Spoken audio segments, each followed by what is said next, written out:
Bismillahirrahmanirrahim. Assalamualaikum warahmatullahi wabarakatuh. Di sini saya Fahmi Wahyuni Syahadah dengan NIM 210308022211113 akan memaparkan materi mengenai pemikiran filsafat Ibnu Bajjah dengan dosen pengampu Dr. Iyad Suryadi MM. Adapun poin-poin mengenai pemikiran filsafat Ibnu Bajjah, yaitu yang pertama, sejarah lahirnya Ibnu Bajjah, poin kedua, karya-karya dari Ibnu Bajjah, poin ketiga, pemikiran filsafat Ibnu Bajjah, yang terakhir, keempat, adapun kesimpulan dari pemikiran filsafat Ibnu Bajjah. Sebelum masuk ke inti, di sini saya akan menjelaskan mengenai biografi Ibnu Bajjah.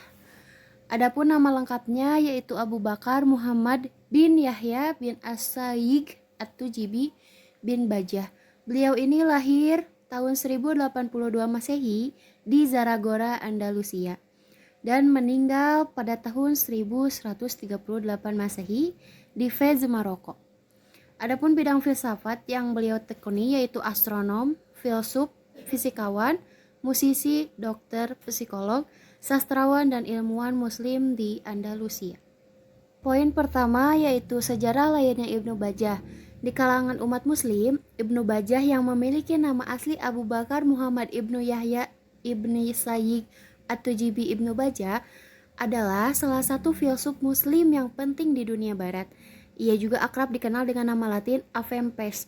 Ia disebut-sebut sebagai filsuf muslim pertama di barat, dan ia pun dikenal baik melalui komentar-komentarnya tentang Aristoteles maupun melalui karya utamanya Tadbir al-Mutawahhid atau Regimen of the Solitary, yang menyatakan bahwa kota sempurna hanya dapat terjadi melalui kesempurnaan individu-individu yang memiliki kesatuan intelek atau kecerdasan dengan intelek aktif intelek, atau al-aql al-fa'al. Sekalipun ia dilingkupi oleh popularitas, hanya sedikit yang mengetahui tentang kehidupannya secara mendalam. Ibnu Bajjah lahir menjelang akhir abad ke-5 Hijriah atau akhir abad ke-11 Masehi, sekitar tahun 1082 Masehi di Zaragoza, salah satu wilayah di Andalusia. Kemudian ia pindah ke Sevilla dan Granada, dan meninggal pada usia yang relatif muda di Fez, Maroko pada tahun 1138 Masehi. Banyak yang mengatakan bahwa Ibnu Bajjah ini meninggal akibat diracun. Ia adalah keturunan Yahudi, anak seorang pandai emas.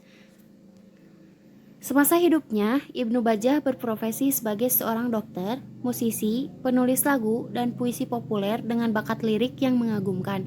Ia juga menjadi penyair bagi golongan Al-Murabitun yang dipimpin oleh Abu Bakar Ibrahim Ibnu Tafalwid.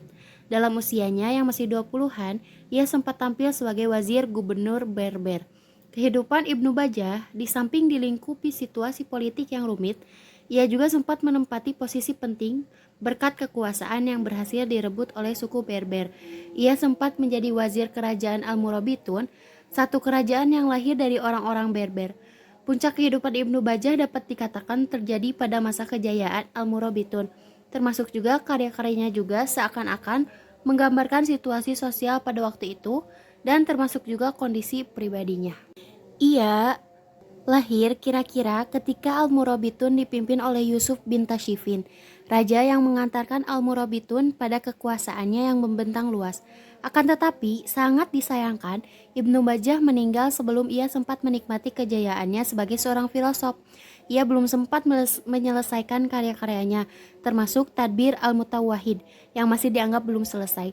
Ia tidak menjelaskan secara terperinci tentang keadaan orang-orang penyendiri ini, akan tetapi menyimpulkannya dalam risalah tadbirnya, hanya sebagai pandangan realitas empiris manusia, yang mana ia merupakan keseluruhan dari setiap tindakannya, sehingga karya Ibnu Bajjah ini merupakan karya yang belum lengkap. Menurut Majid Fahri, mengutip dari Ibnu Tufail, dua hal yang menghambat kejeniusannya yaitu kematiannya yang terlalu cepat dan ambisinya pada duniawi. Penyebab-penyebab ini setidaknya memperlihatkan bahwa seorang filsuf secemerlang Ibnu Bajjah tidak mampu melepas dari pengaruh lingkungan hidupnya.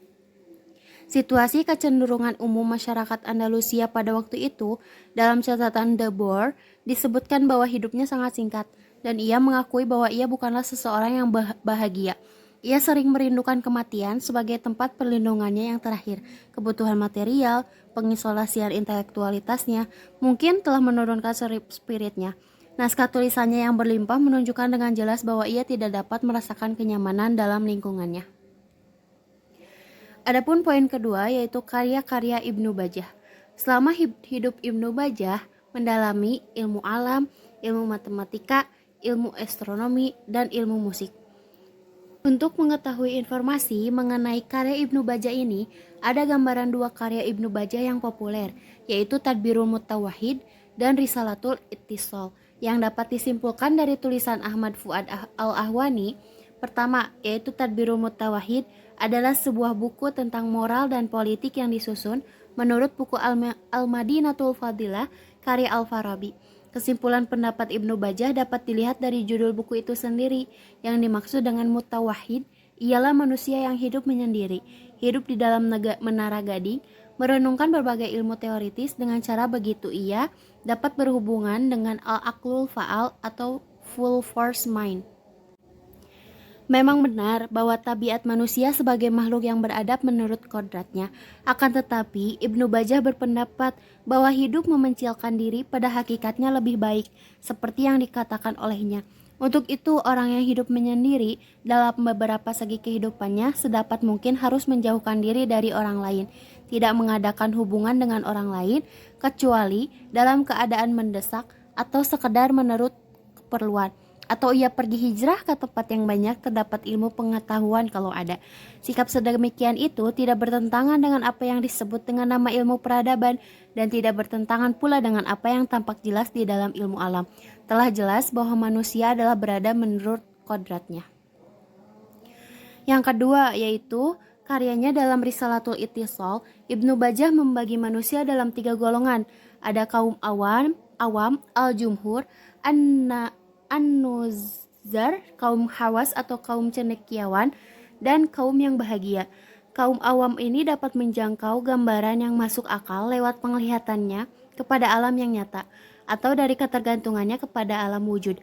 Kaum hawas berhubungan dengan soal-soal yang masuk akal lebih dulu, barulah kemudian mereka berhubungan dengan alam nyata. Adapun kaum yang bahagia, jumlahnya amat sedikit, ialah mereka yang berhubungan langsung dengan segala yang masuk akal.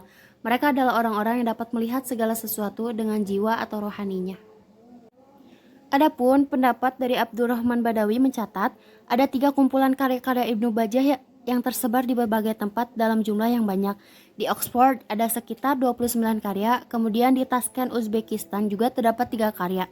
Yang pertama ada Risalah fi al-Mutaharrik, yang kedua Risalah fi al-Wahdah wal al-Wahidah, yang ketiga Maqalah fi al-Fas'an al-Quwah al-Nuzu'iyah. Miguel Asin Palacios juga mempublikasikan 4 karya.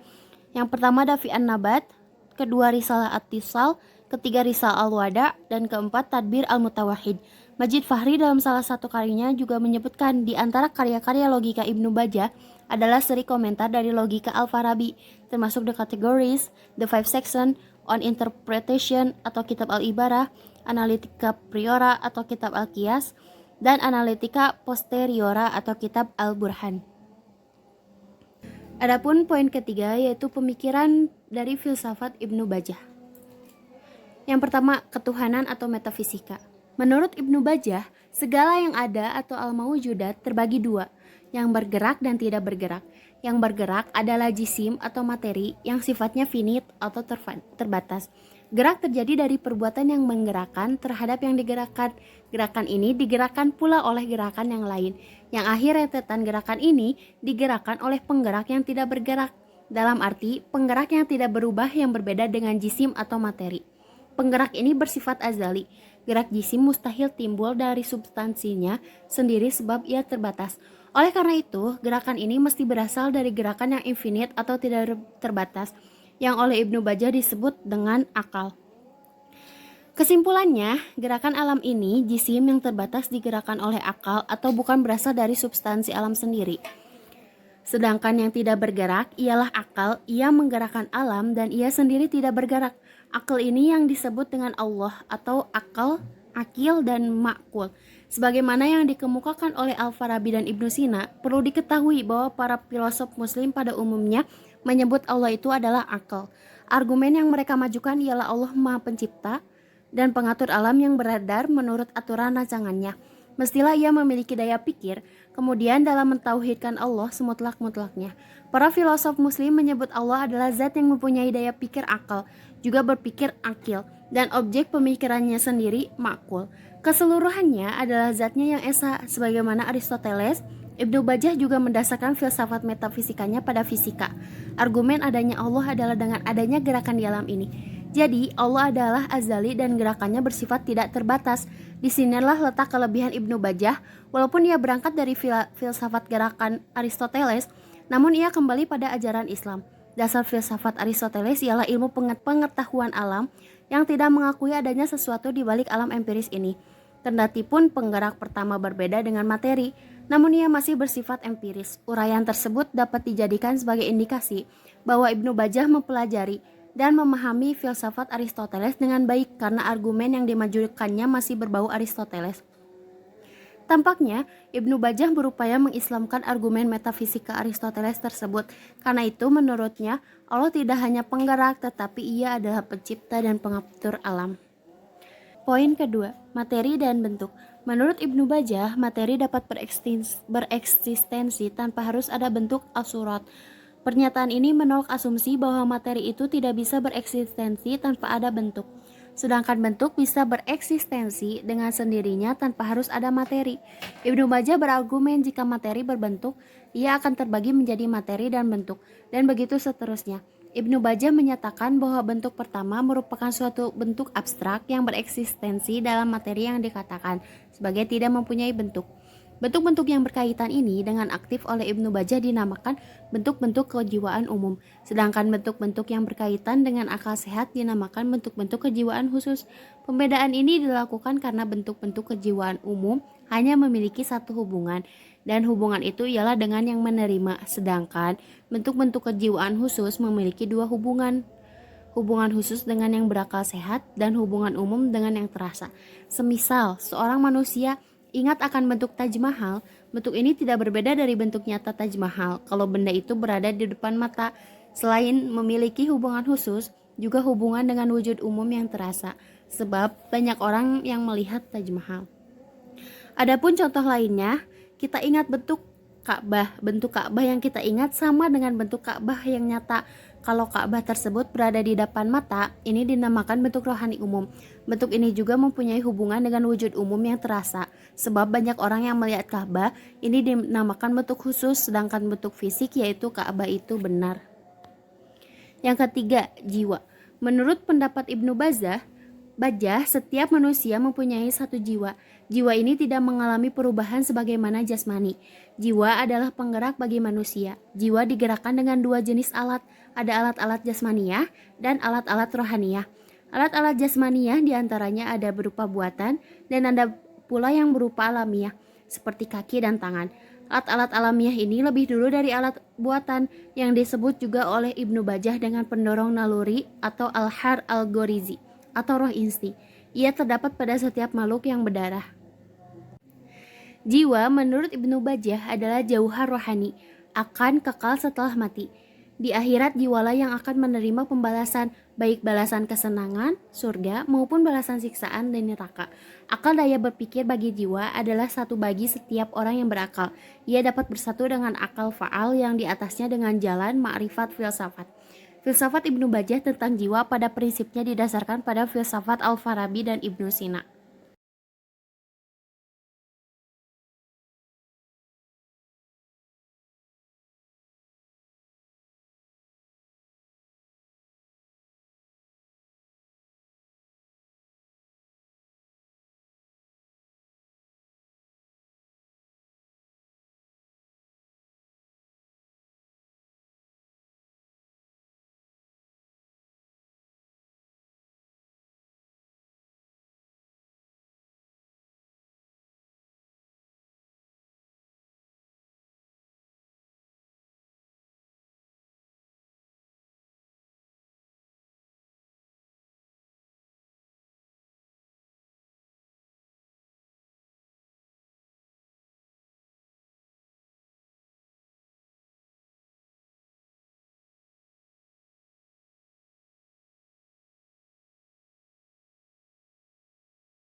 Poin keenam, ada teori pemerintahan. Pandangan politik Ibnu Bajjah dipengaruhi oleh pandangan politik Al-Farabi. Sebagaimana Al-Farabi dalam buku Ara Ahl al-Madinat al-Fadilat, Ibnu Bajjah juga membagi negara menjadi negara utama atau Al-Madinat al-Fadilat, atau sempurna dan negara yang tidak sempurna, seperti negara jahiliyah, fasikoh, dan lainnya. Demikian juga tentang hak-hak yang lain seperti persyaratan kepala negara dan tugas-tugasnya selain mengatur negara, juga pengajar dan pendidik. Pendapat Ibnu Bajjah ini sejalan dengan Al-Farabi. Perbedaannya hanya terletak pada penekanannya. Al-Farabi titik tekannya pada kepala negara, sedangkan Ibnu Bajjah titik tekannya pada warga negara atau masyarakat. Warga negara utama, menurut Ibnu Bajjah, mereka tidak lagi memerlukan dokter dan hakim, sebab mereka hidup dalam keadaan puas terhadap segala rezeki yang diberikan oleh Allah, yang dalam istilah agama disebut dengan al-qanaah. Mereka tidak mau memakan makanan yang akan merusak kesehatan. Mereka juga hidup saling mengasihi, saling menyayangi, dan saling menghormati. Oleh karena itu, tidaklah akan ditemukan perselisihan antara mereka. Mereka seluruhnya mengerti undang-undang negara dan mereka tidak mau melanggarnya. Tampaknya Ibnu Bajjah juga mempunyai hubungan tersendiri dengan Al-Farabi. Lantaran perhatiannya yang sama besar dengan Al-Farabi terhadap isu-isu etika dan politik yang oleh Ibnu Sina cenderung dikesampingkan. Yang ketujuh, manusia penyendiri. Filsafat Ibnu Bajjah yang paling populer ialah manusia penyendiri atau al-insan al-munfarid. Pemikiran ini termuat dalam magnum opumnya Kitab Tadbir al-Mutawahhid. Adapun yang dimaksud dengan istilah al-Mutawahhid ini ialah manusia penyendiri. Dengan kata lain, seseorang atau beberapa orang mereka mengasingkan diri masing-masing secara sendiri-sendiri. Tidak berhubungan dengan orang lain. Berhubungan dengan orang lain tidak mungkin sebab dikhawatirkan akan terpengaruh dengan perbuatan yang tidak baik. Sementara itu, Al-Mutawahhid yang dimaksud Ibnu Bajjah ialah seorang filosof atau beberapa orang filosof hidup menyendiri pada salah satu negara, dan dari negara yang tidak sempurna seperti negara fasikoh, jahilah, berubah, dan lain-lainnya. Apabila tidak demikian, tidak mungkin baginya untuk mencapai kebahagiaan. Kata uzlah atau penyendirian yang dikemukakan oleh Ibnu Bajjah bukanlah menjauhi manusia, melainkan tetap juga berhubungan dengan masyarakat. Hanya saja ia harus selalu bisa menguasai dirinya serta hawa nafsunya dan tidak terbawa oleh arus keburukan-keburukan kehidupan masyarakat. Atau dengan kata lain, ia harus berpusat pada dirinya sendiri dan selalu merasa bahwa dirinya menjadi panutan dan pusat aturan-aturan bagi masyarakat, bukan malah tenggelam di dalamnya. Bagi Ibnu Bajjah, tiap-tiap orang mampu menempuh jalan tersebut dan tidak ada yang menghambatnya kecuali peremehannya terhadap dirinya sendiri dan ketundukannya terhadap keburukan-keburukan masyarakat. Kalau sekiranya tiap-tiap orang bisa meninggalkan sikap tersebut, tentulah masyarakat manusia keseluruhannya bisa mencapai kesempurnaan. Perlu dijelaskan bahwa manusia penyendiri atau uzlah yang dikemukakan Ibnu Bajjah adalah uzlah akliyah, berbeda dengan uzlah sufi yang dikemukakan Al-Ghazali. Bahkan Ibnu Bajjah mengkritik uzlah total Al-Ghazali yang ia katakan berketentangan dengan tabiat atau watak manusia sebagai makhluk sosial. Dilihat dari kritik ini dapat dipastikan bahwa Ibnu Bajjah mengenal buku-buku Al-Ghazali yang berbicara dengan tasawuf. Paling tidak buku Al-Munqiz min Al-Dalal dan Ilya Ulum Al-Din. Akan tetapi dilihat dari sisi pemikiran filsafat yang lain, sepertinya Ibnu Bajjah tidak menyinggung buku Tahafut Al-Falasifah. Karena itu berat dugaan buku-buku seperti Tahafut Al-Falasifah dan yang sejenisnya tidak sampai kepada Ibnu Bajjah. Yang terakhir yaitu kesimpulan. Tokoh utama dalam sejarah filsafat Andalusia adalah Abu Bakar Muhammad Ibnu As-Sa'i yang lebih dikenal dengan Ibnu Bajjah. Karyanya yang terkenal termuat dalam magnum opumnya yang berjudul Tadbir al-Mutawahhid. Orang-orang Eropa pada abad-abad pertengahan menamai Ibnu Bajjah dengan Avempes. Menurut beberapa literatur, Ibnu Bajjah bukan hanya seorang filosof ansih, tetapi juga seorang saintis yang menguasai beberapa disiplin ilmu pengetahuan, seperti kedokteran, astronomi, musikus, dan matematika. Tidak usah diragukan lagi bahwa Ibnu Bajjah telah menjadi gerbang wacana filosofis di negeri Andalusia, sebuah kawasan barat Islam. Sekian dan terima kasih atas penyampaian yang dapat saya sampaikan. Mohon maaf apabila ada salah-salah kata. Wassalamualaikum warahmatullahi wabarakatuh.